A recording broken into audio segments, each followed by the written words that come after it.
कैसे हैं आप लोग। उम्मीद करता हूं कि आप लोग स्वस्थ होंगे, मस्त होंगे, अपनी पढ़ाई में व्यस्त होंगे। दोस्तों आज के वीडियो में हम यूपी बोर्ड के लिए क्लास 12 समाज शास्त्र का न्यू पैटर्न पर आधारित वायरल पेपर को सॉल्व करेंगे, जो हमारा 2026 का मॉडल पेपर है। तो देखिए यही पूरा पेपर आपके बोर्ड एग्जाम में आएगा, क्योंकि ये 2026 में बोर्ड के द्वारा जारी किया गया पेपर है। तो आज के वीडियो आपके लिए मोस्ट इंपॉर्टेंट है। आज के वीडियो में पूरे पेपर को सॉल्व करेंगे, तो वीडियो में लास्ट तक बने रहिएगा। अगर आप वीडियो पे नए हैं तो वीडियो को लाइक कर दीजिए, चैनल पे नए हैं तो सब्सक्राइब कर दीजिए, बेल आइकन को प्रेस कर दीजिए, क्योंकि बोर्ड एग्जाम के हर इंपॉर्टेंट टॉपिक का वीडियो आपको इस चैनल पर डेली मिलता रहेगा। तो आइए वीडियो को स्टार्ट करते हैं। देखिए पेपर जो हमारा होगा 100 नंबर का होगा, तो आज की वीडियो में पूरे 100 नंबर हम कंफर्म करने वाले हैं।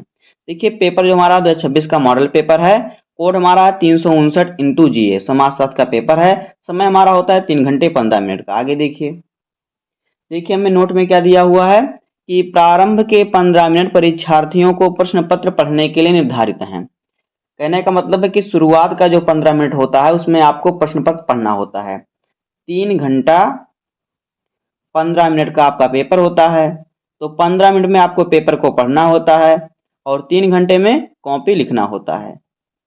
उसके बाद देखिए हमें दिया है निर्देश, तो निर्देश को पहले आप ध्यान से पढ़िएगा। उसमें लिखा होता है कि आपको कौन सा प्रश्न कितने उत्तर लिखना है, किस प्रश्न का कितने शब्दों में। तो देखिए पहला निर्देश है, सभी प्रश्न अनिवार्य हैं और सभी प्रश्नों के अंक उनके सम्मुख अंकित हैं, यानी सभी प्रश्न का उत्तर देना आवश्यक है और सभी प्रश्न का निर्धारित अंक है उसके सामने दिया हुआ है। दूसरा निर्देश है, प्रश्न संख्या 1 से 10 तक बहुविकल्पीय प्रश्न है, जिनमें केवल आपको सही विकल्प चुनकर अपनी कॉपी में लिखना होगा। और प्रश्न संख्या 11 से 20 अति लघु उत्तरीय प्रश्न है, जिनका प्रत्येक उत्तर लगभग 25 शब्दों में देना है। और प्रश्न संख्या 21 से 26 तक लघु उत्तरीय प्रश्न है, जिनकी शब्द सीमा 50 शब्द है। प्रश्न संख्या 27 से 29 तक विस्तृत उत्तरीय प्रश्न है, जिनका प्रत्येक उत्तर 150 शब्द में देना है। तो देखिए ये हमारा हो गया निर्देश। कहने का मतलब है कि 1 से 10 तक बहुविकल्पीय प्रश्न है, 11 से 20 तक अति लघु उत्तरीय प्रश्न है, जिसका उत्तर 25 शब्द में देना है। और 21 से 26 जो प्रश्न है वो लघु उत्तरीय है, जिनका उत्तर आपको क्या देना है, 50 शब्दों में देना है। और 27 से 29 तक जो प्रश्न है उसका उत्तर आपको 150 शब्द में देना है। ये विस्तृत उत्तरीय प्रश्न है। तो देखिए पहले हमारा आएगा बहुविकल्पीय प्रश्न। तो देखिए बहुविकल्पीय प्रश्न हमारा 10 बहुविकल्पीय प्रश्न रहेगा, जहां से आपको 10 नंबर मिलेंगे। तो पहला प्रश्न है कि भारतीय परिवार का परंपरागत स्वरूप क्या है। तो देखिए यह बहुविकल्पीय प्रश्न हर पेपर में आया है। तो देखिए पहला है नगरीय परिवार, दूसरा है एकांकी परिवार, तीसरा है संयुक्त परिवार और चौथा है ग्रामीण परिवार। तो देखिए इसका सही ऑप्शन जो हो जाएगा ऑप्शन नंबर सी, संयुक्त परिवार। तो यहाँ पे ऑप्शन नंबर हमारा सी से जगह है कि भारतीय परिवार का परंपरागत स्वरूप क्या है, तो संयुक्त परिवार भारतीय परिवार का परंपरागत स्वरूप है। दूसरा है विश्व महिला दिवस कब मनाया जाता है। ए ऑप्शन है 5 जून, बी ऑप्शन है 14 सितंबर, सी ऑप्शन है 8 मार्च और डी ऑप्शन है 10 दिसंबर। तो देखिए विश्व महिला दिवस जो है वो 8 मार्च को मनाया जाता है, तो यहाँ पे ऑप्शन नंबर सी सही होगा। उसके बाद देखिए तीसरा क्वेश्चन हमारा है कि एस्से ऑन पॉपुलेशन पुस्तक के लेखक कौन है। ए ऑप्शन है माल्थस, बी ऑप्शन है सोरोकिन, सी ऑप्शन है बेबर और डी ऑप्शन है मार्क्स। तो देखिए इसका सही उत्तर हो जाएगा माल्थस, तो यहाँ पे ऑप्शन नंबर ए सही हो जाएगा। उसके बाद 4 नंबर क्वेश्चन है कि संस्कृतिकरण की अवधारणा किसने दी। ए ऑप्शन है DN मजुमदार और फिर बी ऑप्शन है RK मुखर्जी, सी ऑप्शन है हमारा सोरोकिन और डी ऑप्शन है MN श्रीनिवास। तो देखिए इसका सही ऑप्शन जो हो जाएगा वो हो जाएगा DN मजुमदार। तो यहाँ पे देखिए इसका जो हमारा सही ऑप्शन हो जाएगा वो क्या हो जाएगा, इसका सही उत्तर हो जाएगा हमारा MK श्रीनिवास। तो यहाँ पे ऑप्शन नंबर हमारा डी सही हो जाएगा, MN श्रीनिवास।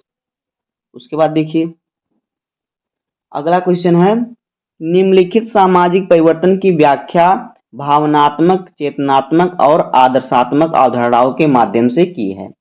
ए ऑप्शन है इमाइल दुर्खीम, बी ऑप्शन है पितरिम सोरोकिन, सी ऑप्शन है अगस्त कौंत और फिर डी ऑप्शन है किंगसले डेविस। तो इसका सही उत्तर हो जाएगा पितरिम सोरोकिन। तो यहाँ पे ऑप्शन नंबर हमारा बी सही हो जाएगा। उसके बाद देखिए 6 नंबर क्वेश्चन हमारा है कि कौन सी नगरीय समुदाय की विशेषता है। ए ऑप्शन है उद्योग एवं व्यापार, बी ऑप्शन है कृषि, सी ऑप्शन है अशिक्षा और डी ऑप्शन है कम जनसंख्या। तो देखिए नगरीय समुदाय यानी शहरी समुदाय की क्या विशेषता है, तो उद्योग एवं व्यापार यानी कि वहाँ पे लोग उद्योग करते हैं या फिर व्यापार करते हैं, अपना बिजनेस या फिर व्यापार, तो यहाँ पे ऑप्शन नंबर ए सही हो जाएगा। उसके बाद देखिए अगला क्वेश्चन है, निम्नलिखित में से कौन सा राष्ट्र निर्माण में बाधक है? ए ऑप्शन है नगरीकरण, बी ऑप्शन है आधुनिकीकरण, सी ऑप्शन है औद्योगिकरण और डी ऑप्शन है जातिवाद। देखिए यहाँ पे सही ऑप्शन हो जाएगा ऑप्शन नंबर डी जातिवाद। जो जातिवाद है ये राष्ट्र निर्माण में बाधक है। उसके बाद देखिए अगला क्वेश्चन है, जाति एक बंद वर्ग है किसने कहा? ए ऑप्शन है D N Majumdar, B option है S C Dubey, C option है मैकाइवर एवं पेज और डी ऑप्शन है एम एन श्रीनिवास। तो देखिए इसका सही उत्तर जो हो जाएगा हमारा हो जाएगा डी एन मजुमदार। तो यहाँ पे ऑप्शन नंबर ए सही हो जाएगा। उसके बाद देखिए 9 नंबर क्वेश्चन हमारा है कि ग्राम पंचायत का अध्यक्ष कौन होता है? ए ऑप्शन है ग्राम प्रधान, बी ऑप्शन है ग्रामीण नेता, सी ऑप्शन है प्रबल जात यानी कि प्रभुत्व जाति का नेता और सी ऑप्शन है वरिष्ठ नागरिक या फिर वरिष्ठम नागरिक, जो वरिष्ठ जैसे कि जो एज में अधिक हो, पढ़ा लिखा ज्यादा हो। तो यहाँ पे सही ऑप्शन हमारा हो जाएगा ग्राम पंचायत का जो अध्यक्ष होता है वो ग्राम प्रधान होता है। तो यहाँ पे ऑप्शन ए सही होगा। 10 नंबर क्वेश्चन है, संस्कृति पर्यावरण का मानव निर्मित भाग है, इसे किसने कहा?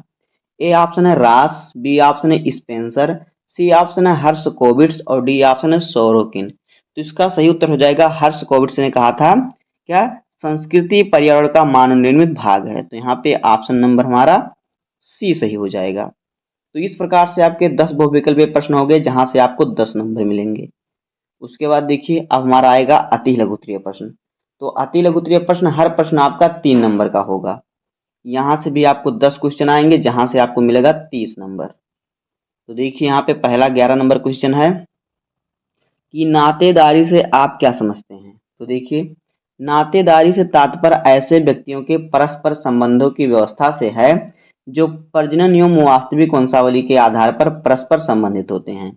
जो वंशावली जैसे कि वंशावली के आधार पर जो संबंधित होते हैं या प्रजनन के आधार पर, जैसे कि पिता का पुत्र का, चाचा का और फिर दादा दादी का, बुआ का, ये सभी क्या है, ये सभी नातेदारी के में आते हैं। उसके बाद देखिए अगला क्वेश्चन है,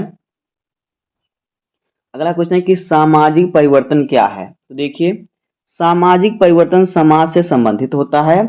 कुछ विद्वानों के विचार में सामाजिक ढांचे में होने वाला परिवर्तन ही सामाजिक परिवर्तन कहलाता है। देखिए कुछ विद्वान के अनुसार कि जो समाज में परिवर्तन होता है वही सामाजिक परिवर्तन होता है।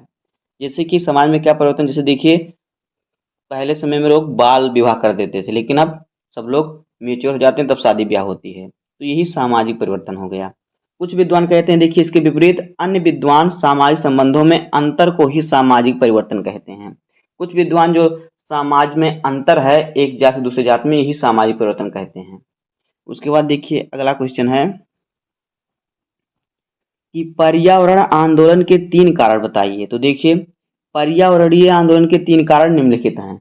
नंबर 1 है पर्यावरण को संरक्षित करना, दूसरा है पर्यावरण को प्रदूषित होने से बचाना और तीसरा है वृक्षों का अवैध कटाव व वृक्षों का संरक्षण करना। देखिए जो पर्यावरण आंदोलन है इसके 3 कारण देखिए, पर्यावरण को संरक्षित करनी, पर्यावरण को बचाना सुरक्षित करना और पर्यावरण को दूषित होने से बचाना। उसके बाद है वृक्षों के अवैध कटान को रोकना और वृक्ष का संरक्षण करना, वृक्ष को बचाना। उसके बाद देखिए अगला क्वेश्चन है जनजाति को परिभाषित कीजिए। तो देखिए गिलिन के अनुसार स्थानीय आदिवासियों के किसी भी ऐसे संग्रह को हम जनजाति कहते हैं जो एक समान क्षेत्र में निवास करते हों, एक समान भाषा बोलते हों तथा समान संस्कृति के अनुसार व्यवहार करते हैं। जैसे कि देखिए हमारे गांव में जो होता है हम लोग एक ही भाषा बोलते हैं और फिर हमारा व्यवसाय कृषि है, हम लोग एक ही तरह के वेशभूषा पहनते हैं, एक ही तरह के संस्कृति में रहते हैं, तो ये भी एक प्रकार का जनजाति हो गया। उसके बाद देखिए अगला क्वेश्चन है कि लघु समुदाय की प्रमुख विशेषताओं का उल्लेख कीजिए। तो उत्तर देखिए लघु समुदाय की प्रमुख विशेषताएं निम्नलिखित हैं।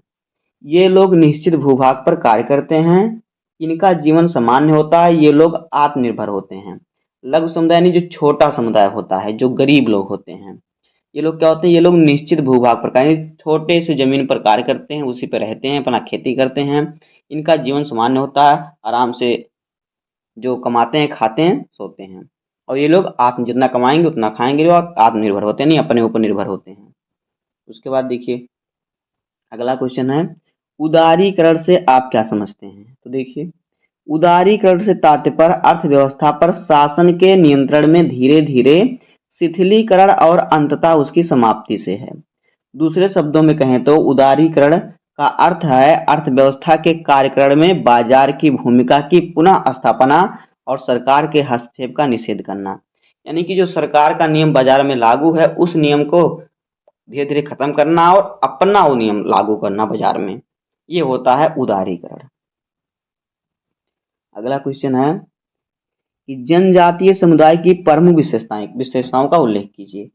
तो देखिए जनजाति की दो प्रमुख विशेषता निम्नलिखित है। नंबर एक, जनजाति के सभी सदस्य आपस में नातेदार तो नहीं होते, लेकिन प्रत्येक भारतीय जनजाति आपस में नातेदारी प्रथा एक सशक्त संगठनात्मक नियंत्रणात्मक एवं एकात्मक सिद्धांत के रूप क्रियाशील रहती है। यानी वे लोग अगर भारत के हैं जनजाति तो अपने आप को इस सिद्धांत से मानते हैं कि नातेदारी हैं, मतलब अंतर जाति, जैसे कि उसमें अगर एक ही जाति में शादी नहीं करते, अंतर जाति दूसरी जाति में शादी करते हैं। देखिए जनजातियां अंतर विभाजित होती हैं और कुलों एवं उपकुलों में बटी रहती हैं। कुछ कुल स्वजन समूह समूह होने के नाते बहिर्जाति के उसमें क्या होता है दूसरे कुल में शादी होती है। जात तो ही रहेगा, अंतर विभाजित यानी अंतर में मतलब कि जैसे कि एक ही जात में जैसे जनजाति है, जैसे मान लीजिए हम लोग जनजाति हैं तो इसमें कोई चौधरी कोई यादव कोई पंडित इस प्रकार से, तो इस प्रकार से अपने जात से अलग में शादी करते हैं, कुल से अलग में। अगला क्वेश्चन है सांप्रदायिकता का क्या अर्थ है? तो देखिए विपिन चंद्र के अनुसार सांप्रदायिकता मौलिक रूप से और सबसे ऊपर एक विचारधारा है जिसके सांप्रदायिक दंगे और अन्य रूपों से सांप्रदायिक हिंसा परिणाम है। सांप्रदायिक विचारधारा तो बिना हिंसा के भी अस्तित्व बनाए रख सकती है, परंतु सांप्रदायिक हिंसा बिना सांप्रदायिक विचारधारा के नहीं हो सकती। इतना आपको इस क्वेश्चन का आंसर लिखना है। उसके बाद देखिए 19 नंबर क्वेश्चन है कि ग्राम पंचायत के 3 कार्यों का उल्लेख कीजिए। तो देखिए इसका उत्तर आपको किस प्रकार से लिखना है। देखिए ग्राम पंचायत के 3 कार्य निम्नलिखित हैं। नंबर 1, सामाजिक न्याय को प्रोत्साहित करने वाले कार्यक्रम को बढ़ावा देना। जो समाज में न्याय होता है उसको बढ़ावा देना प्रधान का कार्य होता है, ग्राम पंचायत का कार्य होता है।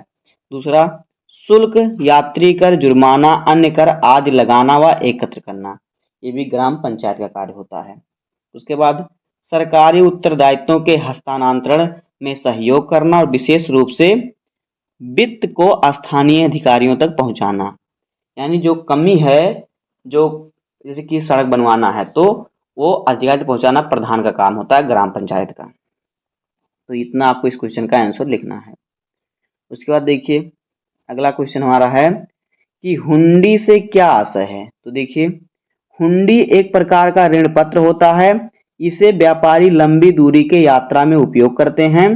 हुंडी को देश के प्रत्येक कोने में स्वीकार किया जाता था क्योंकि व्यापार प्राथमिकता में इन समुदायों की जाति एवं नातेदारी क्षेत्रों में होता था। देखिए जो हुंडी था एक ऋण पत्र था, जैसे हमने आपसे सामान लिया, मेरे पास पैसा नहीं है तो हमने आपको वो पत्र दे दिया, यानी कि मैं आपका ऋणी हूँ। तो इसी प्रकार से लोग व्यापार करते थे ऋणी पत्र के आधार पर। अब देखिए अब आ गया हमारा लघु उत्तरीय प्रश्न। तो लघु उत्तरीय प्रश्न हमारा हर प्रश्न 6 नंबर का है जिसका उत्तर आपको देना है 50 शब्दों में। तो देखिए यहाँ पे प्रश्न 21 हमारा है कि भारत में जनजातीय आंदोलन के परिणामों का उल्लेख कीजिए। उत्तर देखिए भारत में जनजातीय आंदोलनों के प्रमुख परिणाम की विवेचना निम्नलिखित शीर्षकों के अंतर्गत की जा सकती है। नंबर 1, जनजातीय पहचान के प्रति जागरूकता में वृद्धि, जनजातियों में अपनी समस्याओं के प्रति चेतना में वृद्धि और संरक्षणात्मक भेदभाव का उदय, राज्यों में कल्याण विभागों की स्थापना, जनजातीय कल्याण कार्यक्रम, जनजातियों पर अत्याचारों की रोकथाम, जनजातियों के गैर जनजातीय लोगों के संपर्क में वृद्धि। ये थे भारत में जनजातीय आंदोलन के परिणाम। अगला क्वेश्चन देखिए क्या है। अगला क्वेश्चन हमारा है कि भारतीय परिवार में आने वाले परिवर्तन को स्पष्ट कीजिए। तो देखिए भारतीय परिवार में आने वाले परिवर्तन निम्न प्रकार से हैं। नंबर एक है परिवार के आकार में परिवर्तन। तो देखिए वर्तमान में पारिवारिक सदस्यों की संख्या सीमित होती जा रही है यानी कम होती जा रही है। दूसरा है पारिवारिक कार्यों की अपरिहार्यता में परिवर्तन। तो देखिए प्राचीन समय में परिवार सुरक्षा सहयोग और शिक्षा के केंद्र हुआ करते थे, परंतु आज कई संस्थाओं के निर्माण हो जाने के कारण परिवार अपनी दृढ़ता और स्वरूप को कायम रख पाने में असफल हुआ है। उसके बाद है पति पत्नी के संबंधों में परिवर्तन। देखिए वर्तमान शिक्षा और सामाजिक चेतना ने स्त्रियों को जागरूक बनाया है। आगे है वैवाहिक और यौन संबंधों में परिवर्तन। वर्तमान संदर्भ में विवाह और यौन संबंधों में भी काफी परिवर्तन देखने को मिलता है। उसके बाद है सामाजिक और आर्थिक दृष्टि से स्त्रियों की स्थिति में सुधार। तो देखिए वर्तमान समय में स्त्रियों को पहले की तरह चार दीवारी में कैद करके नहीं रखा जा सकता।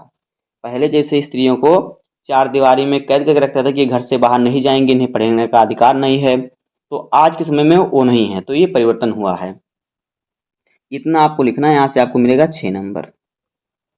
उसके बाद देखिए अगला क्वेश्चन है कि दहेज प्रथा उन्मूलन हेतु उपायों का सुझाव दीजिए। तो उत्तर देखिए दहेज प्रथा को रोकने के सुझाव या उपाय इस प्रकार हैं। नंबर एक, दहेज प्रथा के विरुद्ध समाज में व्यापक जागरूकता लाई जानी चाहिए। यह कार्य पंचायतों के द्वारा समय समय पर गांव में सभा बैठक आयोजित करके किया जाना चाहिए। देखिए दहेज प्रथा रोकने के लिए लोगों को क्या करना है, समाज को समझाना चाहिए, जागरूक करना चाहिए कि ये सही नहीं है, इससे बहुत लोगों का घर खेत बिक जाता है। तो इसको इसका ये काम किसको करना चाहिए, जो ग्राम का प्रधान है उसे सभा बैठानी चाहिए हर गांव में जा जाके कुछ कुछ समय पर। अगला है प्रेम विवाह या अंतर जातीय विवाह के माध्यम से भी दहेज प्रथा को समाप्त किया जा सकता है।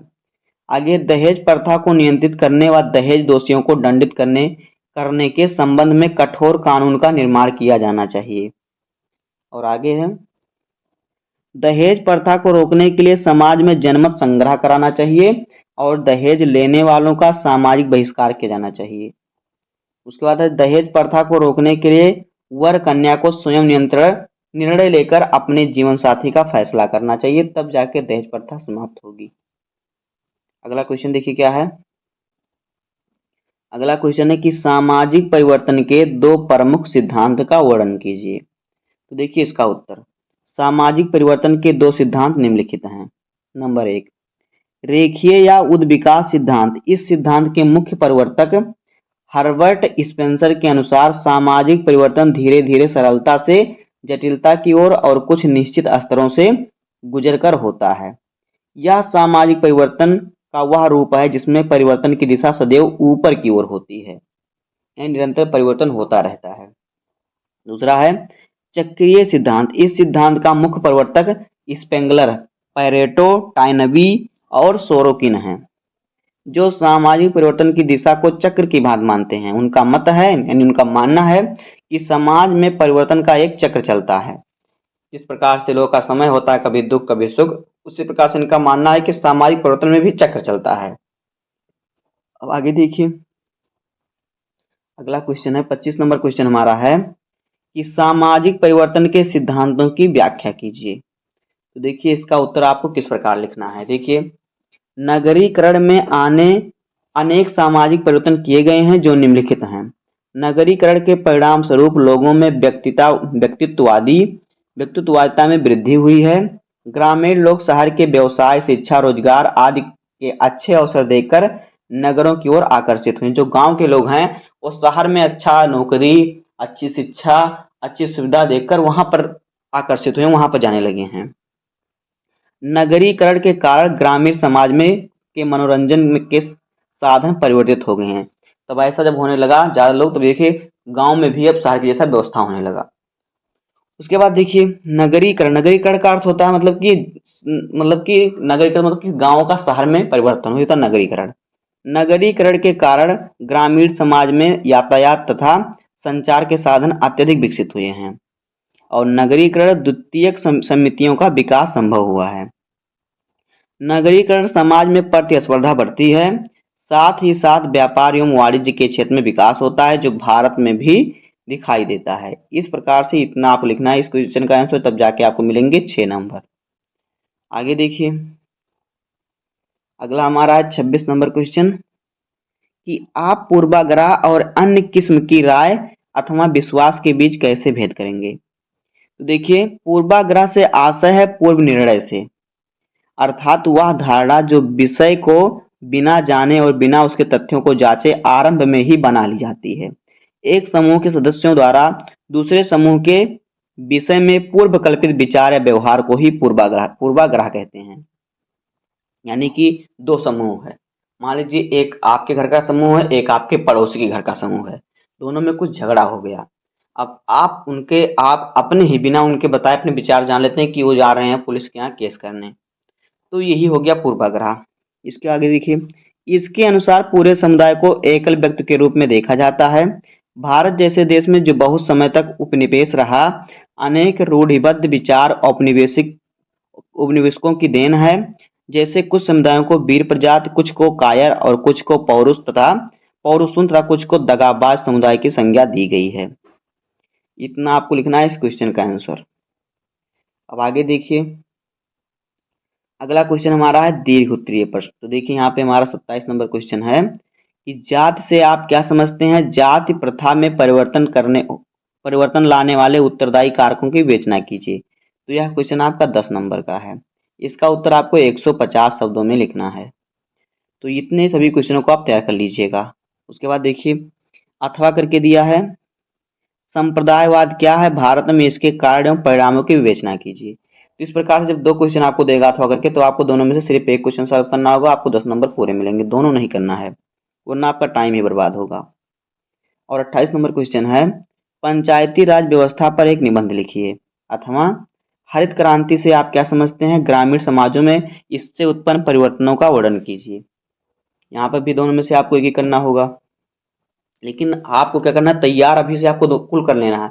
सभी दोनों जहाँ पे अथवा करके दिया है या फिर अथवा करके नहीं दिया है, सभी को आपको तैयार करना है। क्योंकि जो हमारा एक सेट तो बनता नहीं पेपर में, तो कौन सेट में कौन सा पेपर आएगा, कौन सा क्वेश्चन आएगा, किसी को मालूम नहीं।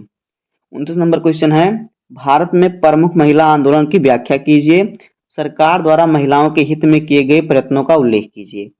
अथवा भारत में दहेज प्रथा के क्या कारण है, भारतीय समाज में इसके प्रभाव बताइए और इसकी व्याख्या कीजिए। तो दोस्तों इस प्रकार से आपको क्लास 12 समाजशास्त्र का मॉडल पेपर सॉल्व करना होगा, तब जाके आपको पूरे नंबर मिलेंगे। तो उम्मीद करता हूँ कि आपको वीडियो पसंद आया होगा। अगर आपको वीडियो पसंद आया हो तो वीडियो को लाइक कर दीजिए, और चैनल पर नए हैं तो सब्सक्राइब कर दीजिए, बेल आइकन को प्रेस कर दीजिए, क्योंकि बोर्ड एग्जाम के हर इंपॉर्टेंट टॉपिक का वीडियो आपको इस चैनल पर डेली मिलता रहेगा। तो मिलते हैं किसी नेक्स्ट वीडियो में, तब तक के लिए धन्यवाद। जय हिंद।